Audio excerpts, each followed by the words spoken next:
At 1:13 in the morning, a message came through my Rideshare app. "I'm in the van.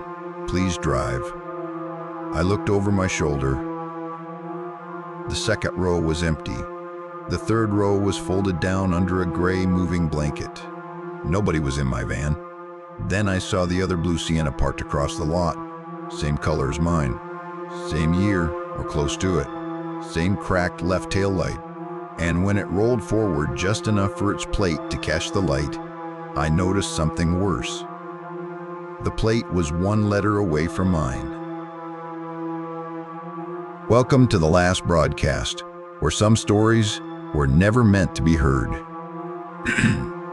To explain why that scared me so much, I need to explain the van first. I drove a blue 2011 Toyota Sienna because my brother sold it to me cheap after his second kid was born. It wasn't nice, but it ran. It smelled like tires because I worked days at a tire shop, and no amount of gas station air fresheners ever fixed that. The right sliding door had a bad sensor. Sometimes the dash said it was open when it was shut.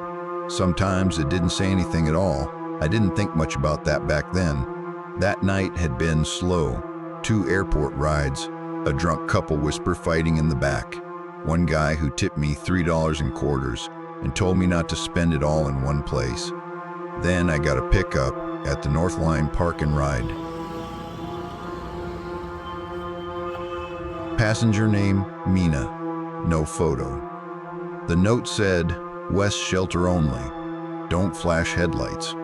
I almost declined it. I'm not going to pretend I had some deep instinct. I just looked at the fare. $28, headed near my apartment, so I took it. The park and ride sat under an overpass near the edge of town. During the day, it was probably boring. At night, it looked like the kind of place people used when they didn't want a receipt. A few cars were scattered around, a pickup truck, a white sedan, a maintenance van, and at the far end, another blue Sienna. I noticed the taillight first. A jagged crack through the red plastic, almost like mine. Not identical, but close enough that I stared for a second. I pulled up beside the West Shelter and tapped, arrived. Nobody came out. No footsteps, no face in the glass. Just a wet paper coffee cup rolling near the curb whenever the wind pushed it. After maybe 30 seconds, the message came in. "I'm in the van. Please drive." I checked the back again. Nothing. I typed, "I don't see you." The reply came fast. "Not loud. Please." Then, "Wrong van is watching." I looked across the lot. The other blue Sienna's brake lights were on now. I didn't see anyone inside, just a dark windshield and the dull shape of a driver's headrest. I locked my doors. My finger hovered over cancel. Then the other van moved, only a few feet, like it was testing whether I had noticed. I put my van in drive. I know, bad decision. But I didn't understand what was happening yet. I thought maybe somebody was being followed. Maybe Mina had gotten into the wrong car, climbed out, and was hiding nearby. Maybe she wanted me to act normal. People ask drivers for strange things at night. Not movie strange, real strange. Wait until my ex leaves. Don't drop me at the front door. Pretend you know me if someone comes over. So I drove, slowly. The other van pulled out after me. Not fast, not aggressive, just close enough to make my stomach tighten and far enough back to make me doubt myself. The Appert took me toward the old warehouse district by the river. Brick buildings, loading docks, yellow security lights over side doors. The kind of place where every street looks like the back of somewhere else. Another message came in. "Don't stop at the first address." The first address was a closed furniture outlet. The app wanted me to turn behind it, toward the loading bay. I didn't. My phone buzzed again. "He uses the first stop. Keep going."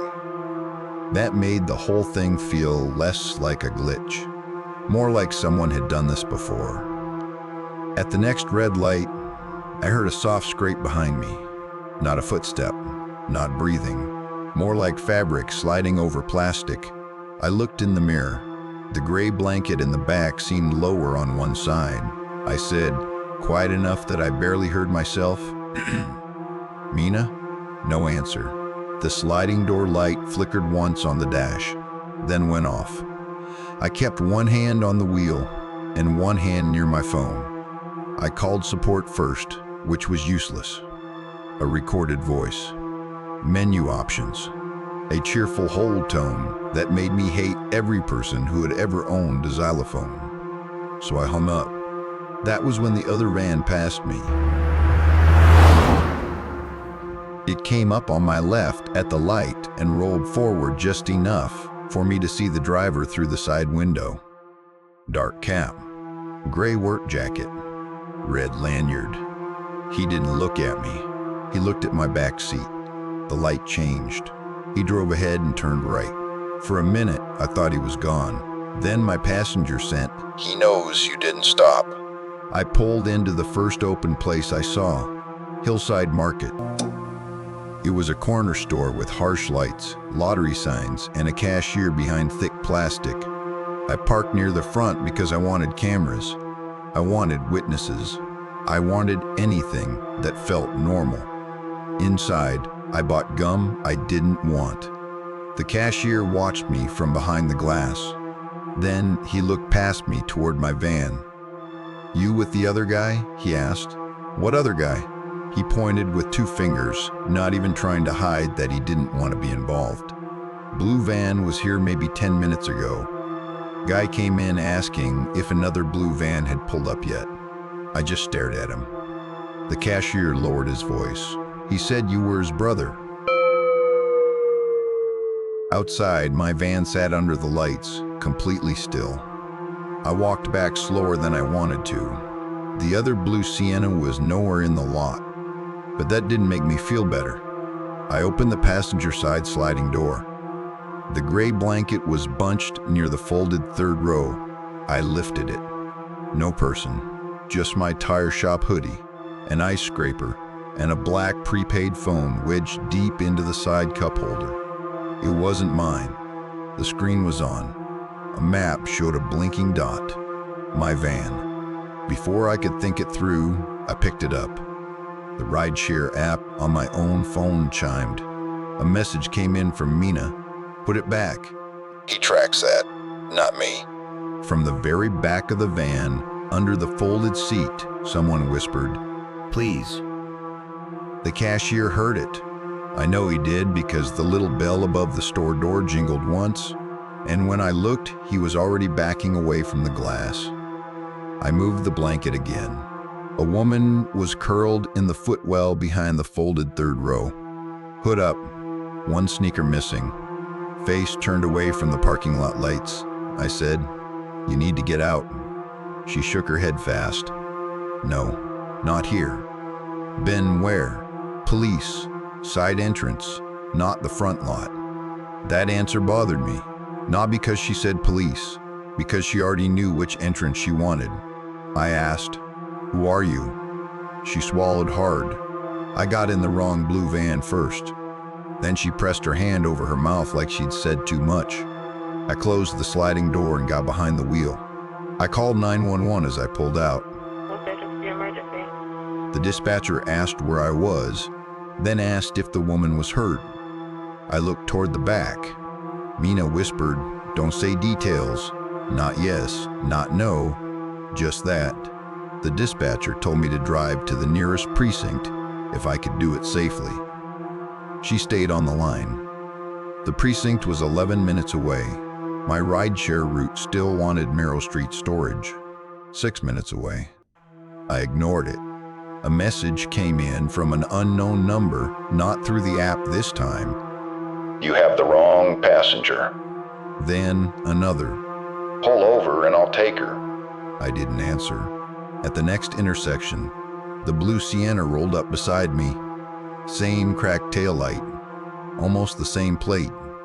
The driver wore a gray work jacket and a red lanyard. I looked down at my own red tire shop lanyard hanging from the shifter.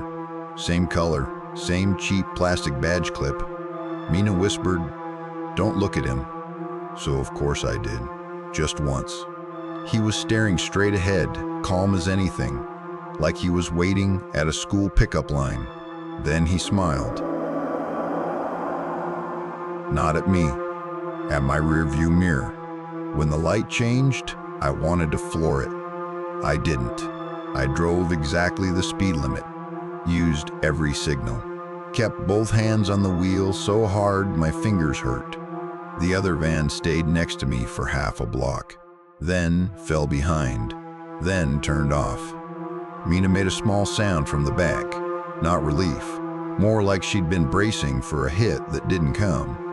I asked, "Do you know him?" She said, "I know the van."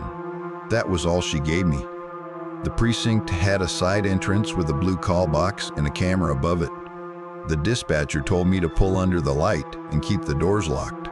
I parked. For a few seconds, nobody moved. Then Mina said, "I'm sorry about your car." Before I could ask what that meant, the sliding door opened. No dash warning, no dome light, nothing. She slipped out low, hood up, and moved toward the side entrance as two officers came out. One took her inside. The other came to my window with one hand raised, like he knew I was close to jumping out of my own skin. He asked me to shut off the van and step out. My legs felt weak in an embarrassing way. Not dramatic, just useless. They searched the van. They found the prepaid phone.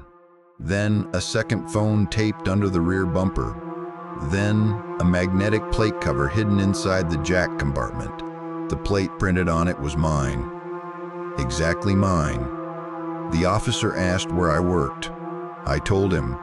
He asked if my van was ever parked somewhere customers could walk around it. I said yes. Every day, behind the tire shop. He asked if I had a spare work jacket. I said yes. Employee room, back hook, left side.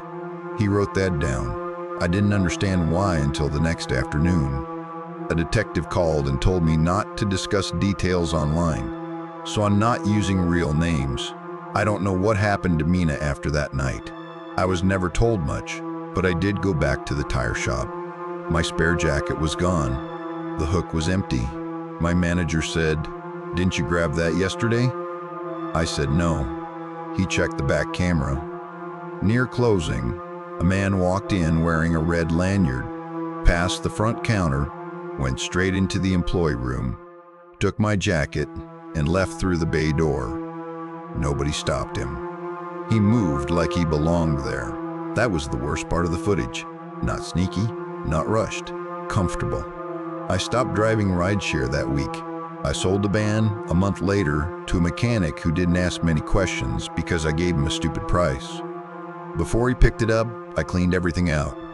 Quarters, receipts, old napkins, a charger someone had left.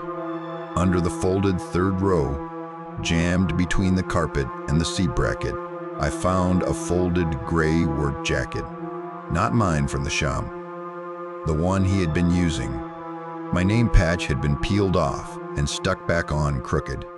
In one pocket was my missing ice scraper, the one I thought I'd lost 2 winters earlier. In the other pocket was a receipt from Hillside Market. It was dated 6 weeks before that night. One item, a pine tree air freshener. Same kind I bought every month. Same brand, same scent. And written across the back in blue pen was my license plate number. Not almost mine, mine. That's the part I don't know what to do with. The phones explain how he tracked the van. The plate cover explains how he copied it. The jacket explains how he got close enough to look like me for a few seconds in bad lighting. But the air freshener receipt was from 6 weeks earlier. Before Mina. Before that pickup. Before I ever saw the other blue van under the overpass. For one night, there were 2 blue vans on the road. One of them was mine. The other one had been practicing.